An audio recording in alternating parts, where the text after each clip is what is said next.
So, ayan mga kalisen, nandito tayo sa palengke mismo ng Victoria Public Market. So, as you see, andyan si Sir, ayan.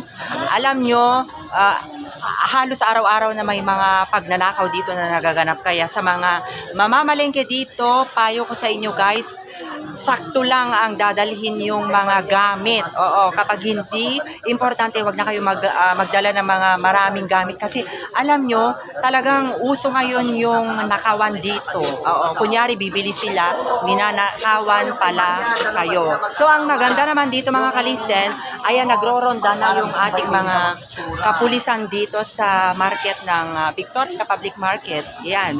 Dahil marami talagang mga long hand, ayan nangunguha, nagnanakaw, hindi lang mga item kundi yung pera. Kamakailan mga kalisen, doon naman sa mga nagtitinda ng mga saging sa baba ng hagdan, kung nalibot nyo yung buong palengke dito sa Victoria Public Market, doon yung matanda as in nananakawan siya, buong bag ang nadala. Kaya ayun, hindi kayo nasahan, nandito pala sister nagro-ronda. So ayan, kaya aware po tayong lahat at lagi tayong mag-iingat guys. Ayan, ulitin ko, kapag mamalengke kayo dito sa palengke, lalo na ngayon tag-ulan, krisis, ayan guys, kagawad. Pero hindi naman ganyan ang solusyon nyo para gawin nyo yung isang krimen na hindi kaaya-ayang gawain.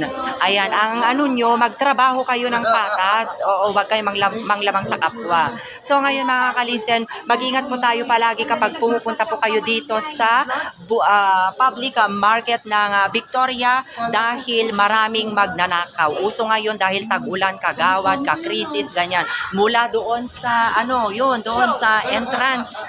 Pagpasok nyo dito, dapat alerto po kayong lahat. At payo ko sa inyo, in my own experience guys, huwag kayo mag-iwan-iwan ng mga gamit. So siguraduhin nyo lang, may bag kayo, nakaganito lang siya o ganyan.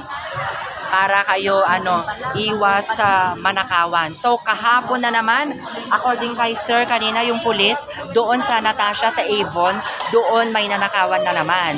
Kaya mag-ingat po tayo guys at panatilihin natin na ligtas at maging recommendable pa rin yung bayan ng Victoria, lalong-lalo na dito sa Victoria Public Market. Baka naman sa mga nakakapanood, ayaw na namin mamalengke doon dahil hindi safe. Hindi po. Kaya ko ginawa ng vlog, video nito para aware po kayo. Kahit naman saan siguro mangyayari at mangyayari yan guys. Ang payo ko talaga, doble ingat, wag nang magdala ng mga bata, ganyan, lalo na ngayon tag-ulan para wala nang sagabal. Kasi lalong-lalo na kapag market day, Sabado, ang daming tao dito sa palengke ng Victoria. Lalo na doon sa loob, doon sa mga, doon sa midsection, dito sa mga nagtitinapa, ganyan, at doon din sa mga dry goods. So, ayan, laging mag-iingat guys.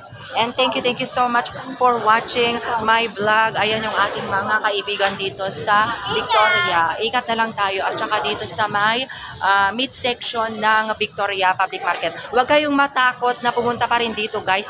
Gumawa lang ako ng video for aware at mag-ingat po tayo palagi.